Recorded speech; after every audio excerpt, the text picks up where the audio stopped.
یہ ہے جنگ احد کا پہاڑ۔ جنگ احد اسلام کی دوسری جنگ تھی جہاں پر کفار مکہ اور مسلمانوں کے بیچ ہوئی تھی۔ تو یہی ہے وہ پہاڑ۔ یہ ایک واحد جنگ ہے جو جنگ مسلمان جیت کر ہارے تھے، مطلب جیت چکے تھے، آلموسٹ جیت چکے تھے، پھر ہار گئے۔ کیسے؟ نبی کریم صلی اللہ علیہ وسلم نے یہاں پر 50 افراد یعنی 50 صحابہ کو آرچری بنا کر تیر انداز کو کھڑا کیا تھا۔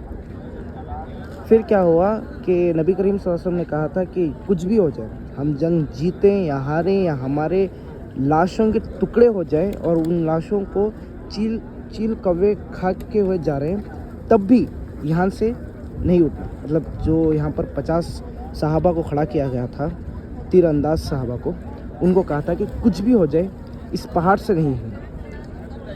پھر جنگ ہوتی ہے اور مسلمان شروع میں ہی فتح ہو جاتی ہے، جنگ فتح ہو جاتی ہے، مسلمان جیت چکے ہوتے ہیں۔ جب کفار مشرکین بھاگ رہے ہوتے ہیں، تب جو یہاں پر 50 صحابہ کھڑے ہوتے ہیں، جو 50 صحابہ جو یہاں پر کھڑے ہوئے تھے، ان میں سے آلموسٹ 80% صحابہ نیچے اتر کر مال غنیمت چننا شروع کر دیتے ہیں۔ ان کو لگتا ہے کہ جنگ فتح ہو چکی ہے، مسلمانوں کو اللہ نے فتح دے دی، باقی دوسرے صحابہ مال غنیمت جو مشرکین عرب چھوڑ کر بھاگ رہے تھے اس کو اٹھانے میں لگ جاتے ہیں۔ تو یہ بھی صحابہ جو 50 صحابہ تھے، ان میں سے کچھ افراد نیچے، کچھ نہیں، آلموسٹ 80% افراد نیچے اتر کر مال غنیمت چنا لگتے ہیں۔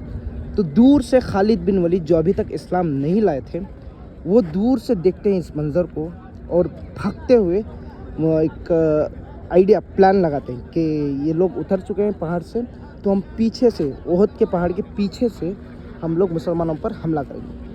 تو خالد بن ولید نے پیچھے سے جنگ احد کے پیچھے سے، یعنی یہ حصہ، شاید یہی حصہ، یہاں سے یہ جو پہاڑ ہے، اس پہاڑ کے یہاں سے یہ حصے سے آرمی لے کے آتے ہیں اور حملہ کر دیتے ہیں۔ تو مسلمان جو یہاں پر چڑھے تھے وہ نیچے اتر کر مال غنیمت اٹھا رہے ہیں، یہاں سے نیچے اتر کر مال غنیمت اٹھا رہے ہیں۔ تو حضرت خالد بن ولید جو ابھی تک اسلام نہیں لائے تھے، وہ یہاں سے آ کر پیچھے سے حملہ کر دیتے ہیں۔ تو یہاں سے بھی مشرک، بیچ میں مسلمان پھنس چکے ہیں۔ تو اتنا چوائس ہو جاتا ہے کہ ایک ان ایکسپیکٹڈ تھا کہ حضرت جو خالد بن ولید ابھی تک اسلام نہیں ہے وہ آ جائیں گے، مشرکوں کی آرمی آ جائے گی، ان ایکسپیکٹڈ تھا۔ تو چوس پھیل جاتا ہے اور وہ چوس اتنا خطرناک ہوتا ہے کہ مسلمان جیتی ہوئی جنگ ہار چکے ہوتے ہیں۔ تو جیتی ہوئی جنگ کو مسلمان ہار چکے ہیں۔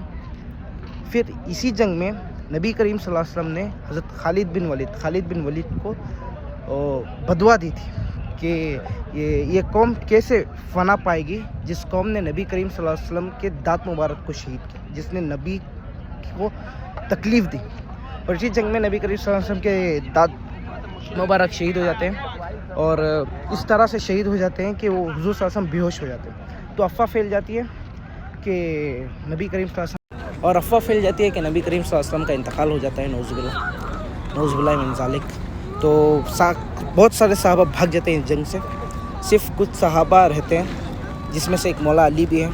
وہ بہادری سے لڑتے ہیں اور حضور صلی اللہ علیہ وسلم کو خیمے تک پہنچاتے ہیں۔ روایتوں میں آتا ہے، حدیثوں میں آتا ہے کہ اس طرح سے خون بہتا ہے نبی کریم صلی اللہ علیہ وسلم کے جو شیلڈ ہوتی ہے نا، وہ شیلڈ یہاں چپتی ہے، چپ کے اندر چلی جائے گی، جس سے بہت خون بہتا۔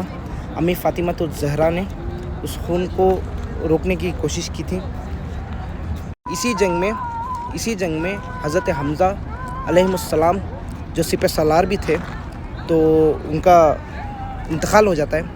ہندا ان کے سینے کو چار کر کے ان کے دل اور کلیجے کو چباتی ہے۔ ہندا نے کہا تھا کہ جو بھی حمزہ رضی اللہ عنہ کو قتل کرے گا وہ اس کو انعام دے گی۔ حبشی نے قتل کیا تھا۔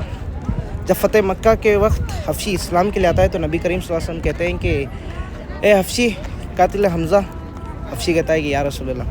پھر حضور صلی اللہ علیہ وسلم کہتے ہیں کہ حبشی تیرا اسلام تو قبول ہے، مگر تو اتنی مہربانی کرے گا کہ مجھے اپنی شکل کبھی مت دکھانا۔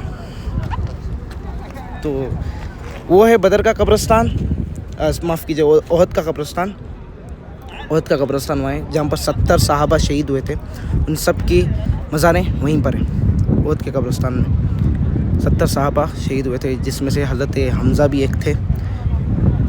ہندا نے ان کو مارنے کی سازش دی تھی, سپاری جو کہتے ہیں نا, ہندا نے دی. ہندا کون تھی؟ ہندا ابو سفیان کی بیوی تھی.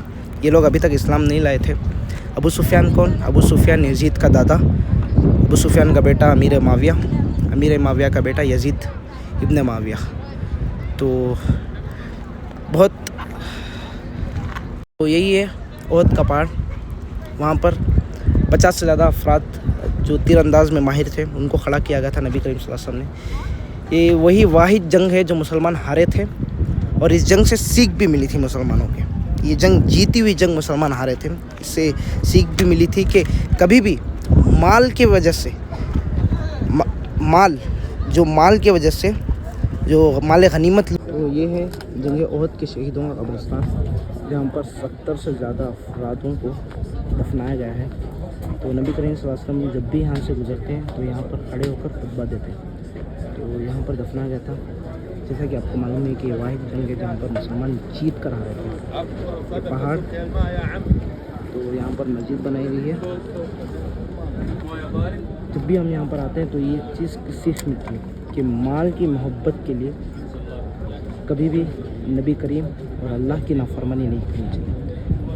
نہ انجانے میں نادانی میں صحابہ نے نافرمانی کر دی رسول اللہ کی.